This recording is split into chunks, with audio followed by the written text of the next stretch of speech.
Hey everybody, happy Trainer Tip Tuesday! Whoop whoop! We're here today to supercharge your life with this question. Should I do hot yoga?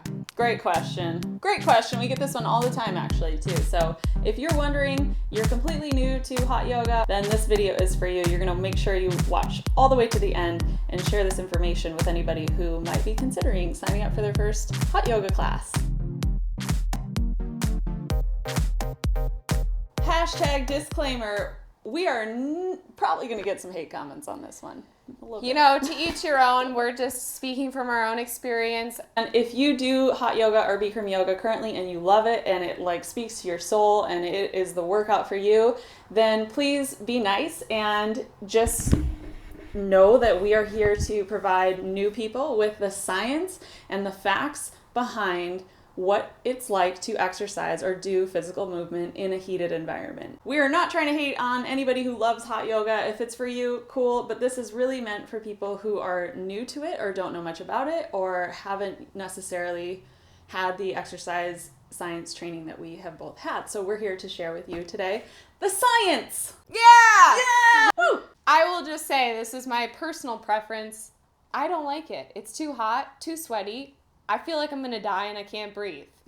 I also don't like it, but let's first get into the facts. When we start talking about hot yoga, what we're talking about here is doing yoga in a room that's heated above 90 degrees. We're not talking about heated yoga, okay? This is hot yoga, so 90 degrees and above. Now, when I first was hired at UCLA, they drilled it into our heads that every time you entered a group fitness room and you're about to teach a class, the first thing that you have to do for safety reasons is scan the room to check for hazards, to make sure that there's nothing on the floor, there's no wet spots. The number one thing that you were supposed to check was the temperature in the room. So I want to put that out there because that's something that not everybody knows. That the temperature of the environment in which you're exercising can have a dramatic impact on the way that the body responds. And you see this too when people talk about exercising in really hot outdoor climates. So it's always a big red flag if you're going to be working out outside. It's very humid, it's very hot. You want to make sure you have extra cool water there. You want to make sure that you take enough breaks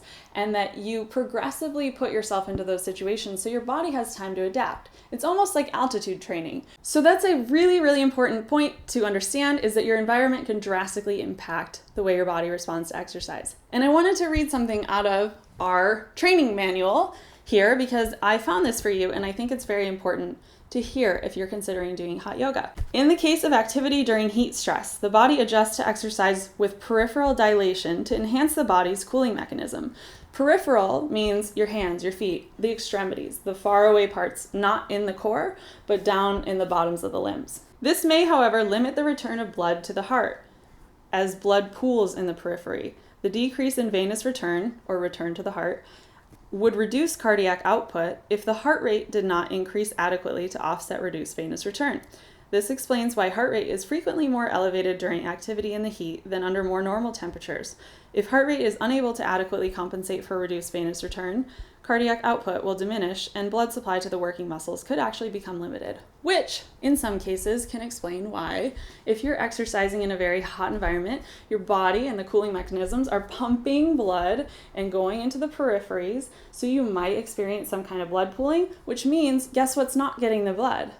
Heart, brain, muscles, working muscles, unless you're actively working really hard and using those. Basically, when all the blood is in your hands, your feet, you get blood pooling, you start to black out a little bit. You start to feel a little lightheaded. You start to get a little bit dizzy. You might start seeing spots, that kind of thing, because your brain isn't getting the blood that it needs. So be very careful if you are in your first hot yoga class. Another thing about hot yoga is that you're in a heated, very hot room. So your body isn't necessarily warming up from the inside. It's having this external force on it, forcing it to combat that heat, and you'll probably be sweating a lot and you'll be more thirsty and all of that. So by having the external heat instead of internally heating your own body by moving and doing yoga, you don't really need the heat to get warm by doing yoga. You actually can increase your risk of injury because your body is not warmed up itself internally. Does that make sense? You're in an externally heated room trying to force yourself into these poses and you may not be warm yet. And Liz actually had an experience with this herself in a hot yoga class, because you can also go too far. You can go too far into a muscle and tear it by being in a really hot room. Now, this is not to be confused with what is known as a passive warm-up, which means taking a hot bath or sitting in a hot room. And that is a technique that some trainers or physical therapists will use if somebody has an injury and they can't physically warm themselves up from the inside. So passive warm-ups can be very good if you have certain conditions or injuries, or maybe you can't move a certain part of your body. They might have you do a passive warm-up, so then they can work with you in physical therapy, something like that.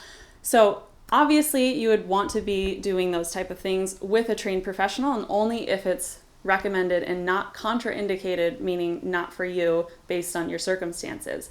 I will just share my experience with that really quick. What ended up happening, and this was the turning point for me, where I was like, no, I don't even really enjoy this, and at this point now I have tangible evidence that this is unsafe, because I know my body very well. I know my limits very well. I know how to progress into things. That's what I do for a living.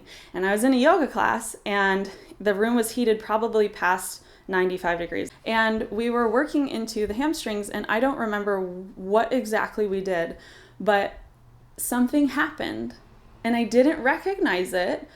It was in my hamstring, my right hamstring. I didn't recognize that anything was wrong until 20-30 minutes after I left the room. And all of a sudden I couldn't walk. Started asking my physical therapist friends, like, what the heck happened? Like, was it on my walk home or what? And they told me that no, this is actually something that we see quite a bit in our clinics, is that people go to these hot yoga classes, they push themselves too far too fast, and they don't feel it because their body is so warm externally that they don't actually feel the tears in the muscles. So what ended up happening was that I had torn one of my hamstrings, and it took probably 8 to 12 weeks for that to actually go back to normal. I had to do a lot of self-massage. I had to do a lot of foam rolling, a lot of, light exercise, things like that to get it back to normal. And at that point, I just had to hang up the towel and say, literally hang up the towel. It was dripping in sweat. I said, this is not for me. And if I can get injured doing it when I know my body and I know my limits, then it's not something that I can ethically recommend to anyone, really, especially a beginner. So hopefully you can learn a little bit from my experience with it. I remember one time one girl came out of the class. She was so bright red, dripping in sweat, and just had to sit down, and I had to get her water. And it was heat exhaustion, and I know that. But a lot of the teachers in those studios don't even know about things like heat exhaustion or heat stroke, which are massive medical emergencies that can potentially be fatal if that person doesn't get medical attention right away. And so good thing, I was there to help this girl. But I remember she said she was fine. She was embarrassed, and she ended up walking down the hall to the bathroom and literally blacked out in the hallway so hard that she hit her nose on the wall. Did I tell you this story? Mm-mm. This girl blacked out. She was embarrassed, trying to get away from us giving her help, hit her nose on the wall, and ended up getting a bloody nose. And I'm like, this just isn't worth it. This is turning into CrossFit style. Everybody's getting injured. People are fainting. People are passing out. Now this girl's got a bloody nose. What is this? I personally believe there's too many risks involved. You do not need to go to a hot yoga class to be good at yoga. I really don't see the point. I don't. If you like it and you really like getting that hot and sweaty, and people think it detoxes you, newsflash, it doesn't detox you. It just dehydrates you. It dehydrates you. You get all the water flushed out of you. And a lot of people often will go home and then have something like heat exhaustion or be really severely dehydrated or and muscle. potentially even pass out because they didn't rehydrate. I know that some teachers, a no to have water in class, which is mind-blowingly crazy. Who wants that? Not us. I get thirsty, man. I need my water. You better step off, honey. So that may not be every studio. Obviously, it's just like with anything. There are good and bad instructors in any type of sport or yoga that you're going to do. But just be aware that some studios have yoga instructors that aren't even CPR or AED or first aid certified at all. So how could they know about heat stroke, heat exhaustion, medical emergencies that could be fatal? They don't. They just don't. And honestly, it's unethical and it should be illegal. Personally, that's my opinion. Agreed. So, not to scare you or anything, but be careful, be safe, arm yourself with the science, arm yourself with the knowledge, read about it, and then go experience it for yourself and see if it's for you. And no matter what you do, have fun doing it and be nice and be good in the world. Just be safe doing it. All right, that's it for this week. We'll see you next week for a Trainer Tip Tuesday. Bye.